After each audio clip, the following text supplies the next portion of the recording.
Hey, honors physics students, this is Mr. Evely speaking to you. I'm actually in Ohio right now with the robotics team, but I'd like to share with you a short presentation and a lab that you can do on your own. This is all about Kepler's laws of planetary motion, as it says on the screen. It used to be that people thought that the sun was not the center of the solar system, that the Earth was the center of the solar system, and that the sun went around the Earth. And all the other planets, by the way, went around the Earth.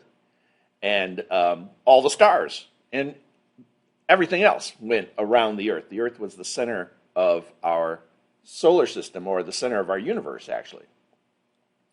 When we go back to ancient Greece times, we find that the word planet means wandering star or wanderer.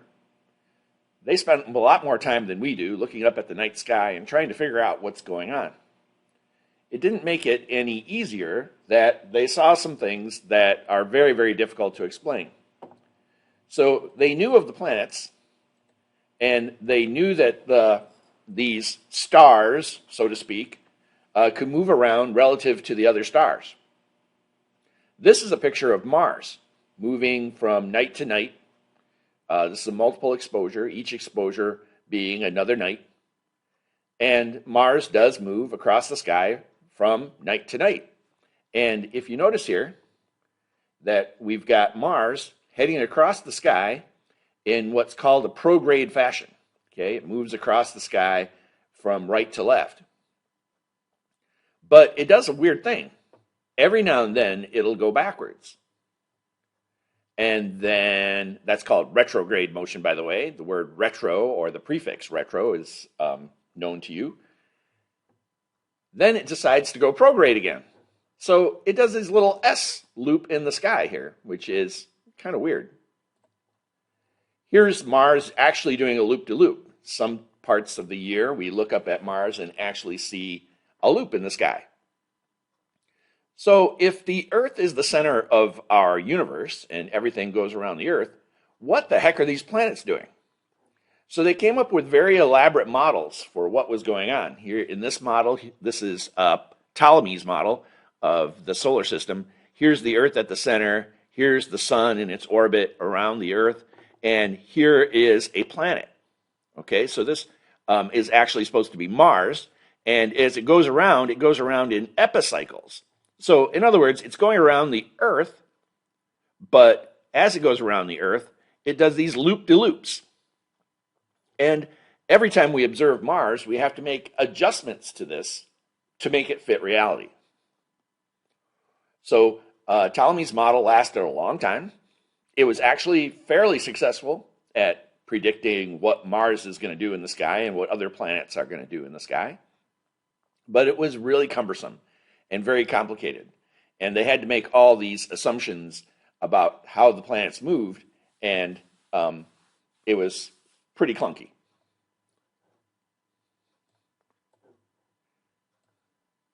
Now, along comes a guy by the name of Copernicus, who proposed that the sun might be the center of the solar system, and that the Earth actually revolves around the sun, or orbits the sun.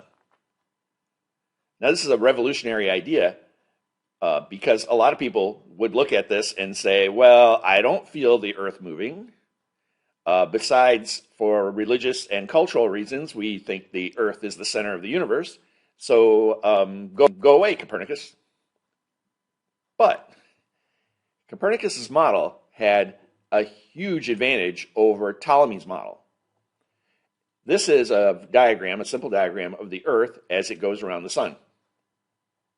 Okay, and here's Mars going around the sun. Now it turns out that the Earth moves a little faster in its orbit than Mars does. We know today that's due to the fact that the force that the sun applies to the Earth is bigger than the force that the sun applies to Mars because Mars is further away. Also, Mars has further to go. The circumference of its orbit is much greater than the circumference of the Earth's orbit. So as we notice, we look up at the sky and we see Mars, we're standing here on the Earth and we're looking at Mars against the backdrop of the stars. and the stars really don't move around much out there. So as we look at Mars from Earth, and Earth moves in its orbit, we notice that against the backdrop of the stars, Mars moves in its orbit. And then you look at position 3 here. Mars has moved a little further in its orbit. It's going across the sky from right to left. Then at position 4 here, Mars has gone backwards. And at position 5 here, Mars has gone backwards. And then position 6 and 7, we see Mars moving forward again. So Mars does that characteristic S in the sky. Why did it happen? Well, it was just that the Earth passed Mars in its orbit. It's like when you're on the highway and you're doing 70 and the guy next to you in the outer lane is doing, say, 60. From your point of view, he's going backwards. He's going backwards at 10 miles per hour. So we're standing on Earth. Earth passes Mars in its orbit, and it looks for a short time that Mars is going backwards. Is Mars going backwards? No, we just passed it in our orbit. Now, this is a very simple way to explain these retrograde motions. Go back to this. This is nuts. Okay, this is super complicated. It might work, but it's very clunky and difficult to use. This is super easy. All we have to do is put the sun at the center of the solar system and have the planets go around the sun. Okay? Controversial decision at the time, not so controversial today. Now, when Copernicus made his grand claim here,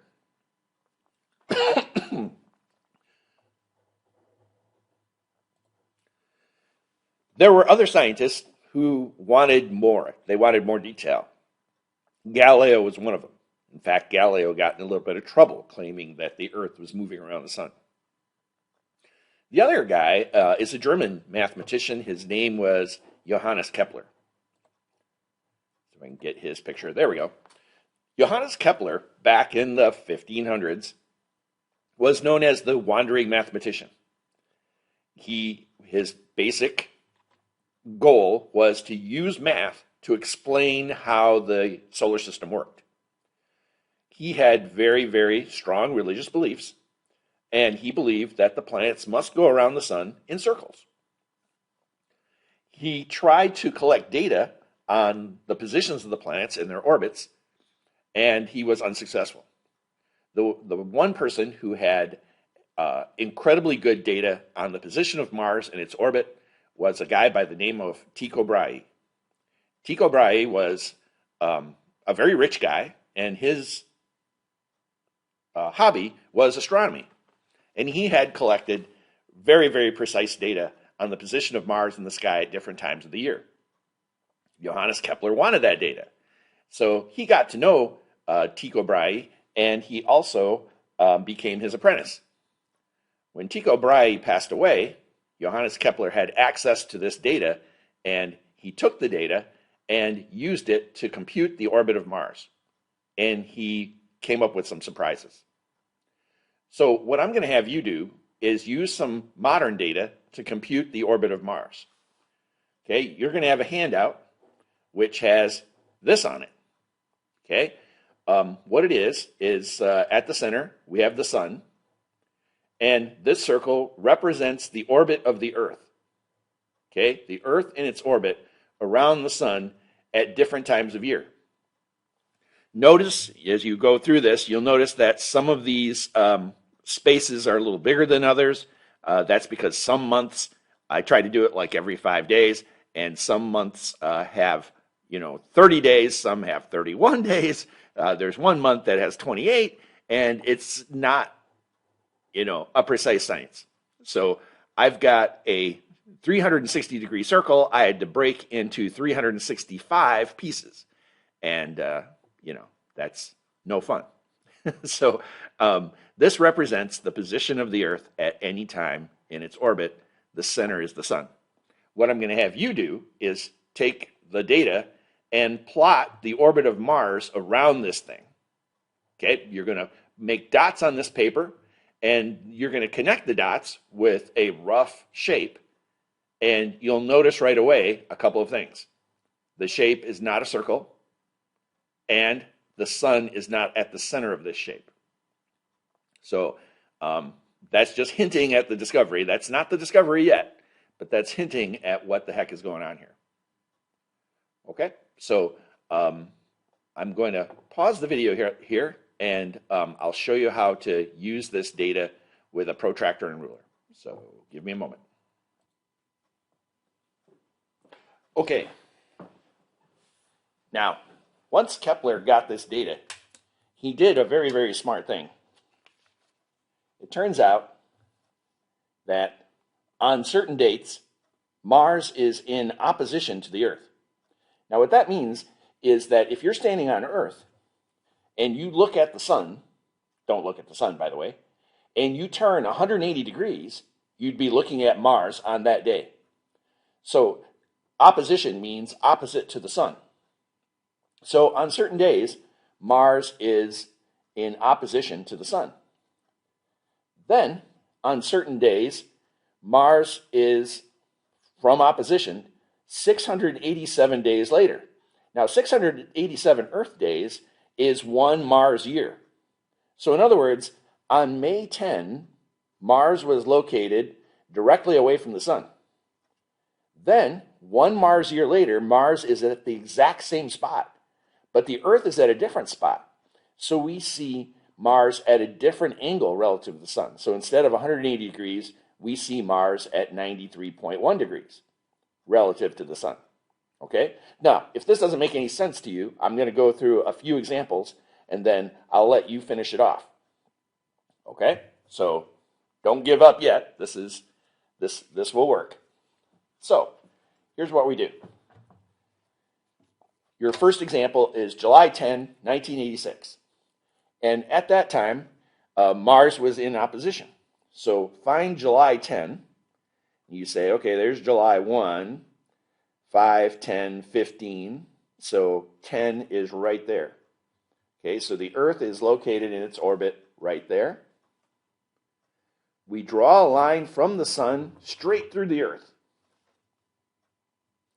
Okay, now we still don't know where Mars was on July 10, 1986, but we know it was along this line somewhere. Because when we turn from the sun, here's the sun, Mr. Golden Sun. When we turn from the sun 180 degrees, somebody observed Mars. Now, Mars ends up in the same exact spot on May 27, 1988. And the angle between the sun, Earth, and Mars is 93.1 degrees. Okay, so here's sun. Where's Earth? May 27. Okay, so here's May 1st, 5, 10, 15, 20, 25, 27. So on May 27, the Earth is about right there. Okay? Draw a line from the sun to the Earth, but stop at the Earth. Okay? Next, when a person was standing on Earth, if they looked at the sun, they had to turn, according to our chart here, 93.1 degrees to see Mars. So we get out our old protractor here. Okay? And we say, all right, the center of our protractor lines up with the sun. We can even make a little reference line there to make sure we're all lined up with 0. There we go. And now we want 93.1 degrees. So looking at the sun, 0 degrees, we go 90, 1, 2, 3. 0.1 degrees is a little hard to do, so we'll just settle for 93 degrees. And so somebody standing on the Earth looked in this direction to see Mars, when Mars was at the very same point in the sky, or the very same point in the solar system, as it was on July 10. So there we have it. There's Mars. So on July 10 and on May 27, 1988, this is where Mars was. Okay? Now we're going to keep going. Okay, and by the way, we sometimes call this the SEM angle. Okay, this angle was 93.1 degrees. All right, example 2, December 28, 1988. Mars was in opposition. So we say, okay, September 28, where's September? So here's September 1, September 15, 20, 25, 28, probably right about there. Okay, so we say from the sun straight through the earth, it's in opposition, so the SEM angle is 180 degrees. Okay, we don't know where Mars is, but we know it's somewhere on this line. Okay, 1 Mars year later, August 16, 1990.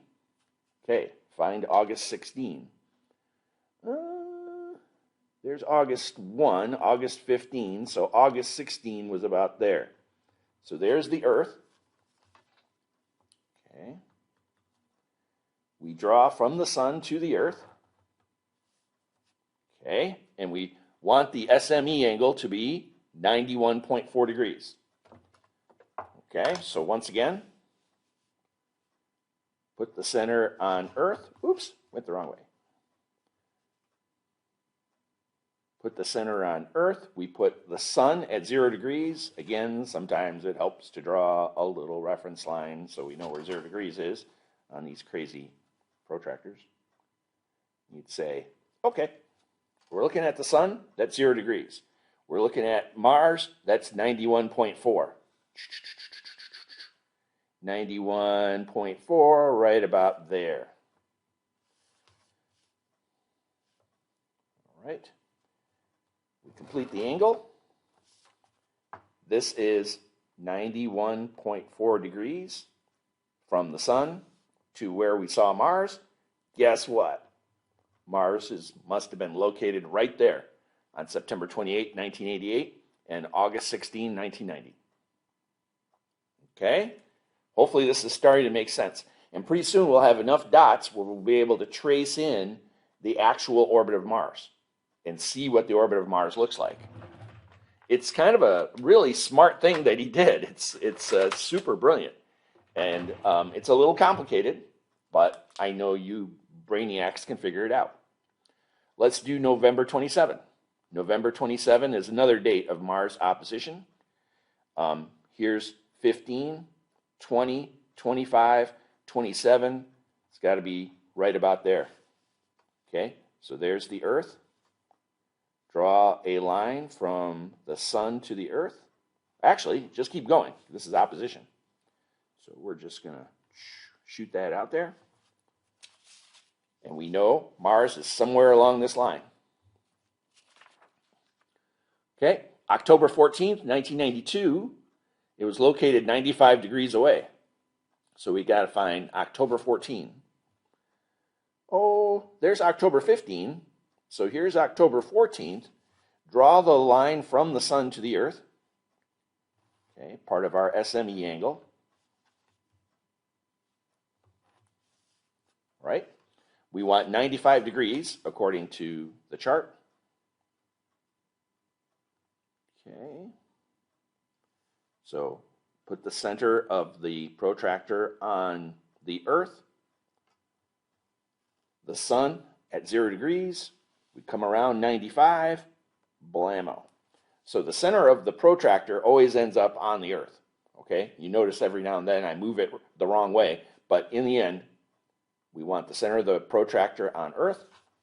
We draw the 95 degree angle.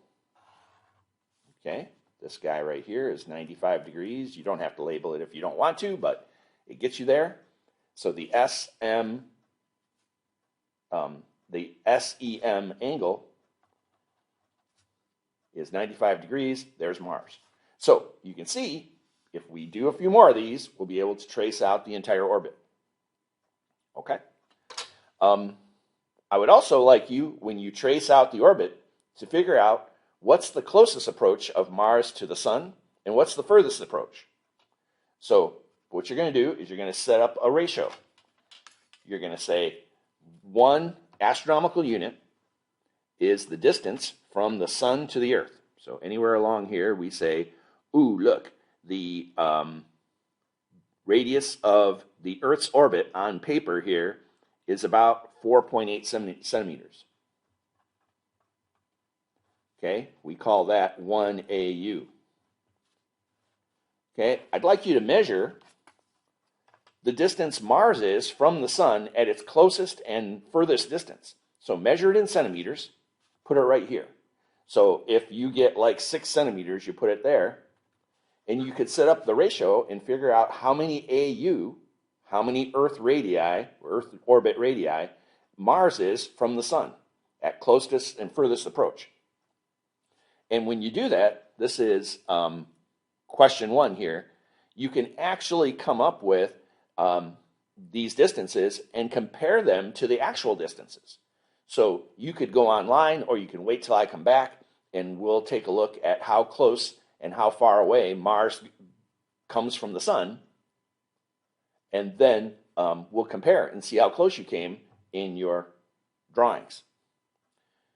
Okay, question 3 has to do with some error. What's some built-in error into this system? Okay, number 1, we're assuming that the Earth's orbit is circular. If Mars's orbit isn't circular, why would we assume Earth's orbit is circular? Okay. The other thing we're assuming is that the plane of Mars's orbit is the same as the plane of the Earth's orbit. It's actually tilted by a few degrees. So Mars's orbit and Earth's orbit are kind of at a slight angle to each other. We're drawing this on flat paper, so we've got a little built-in error there. Okay. The last part, number 4, you get to tell me what is the point of all this. Okay? Why did we do it? What's the outcome? What did Kepler discover by doing this? All right. Well, I really appreciate you doing this and working hard on it while I'm gone. If it really gets away from you, please lean on other people in the classroom. There are a lot of brains in here to figure this out. If all else fails, wait till Monday and I'll be here and I can answer your questions. And please don't worry. We will get through this strange snow weather and me being gone for robotics once in a while. Thank you very much, and I look forward to seeing you on Monday.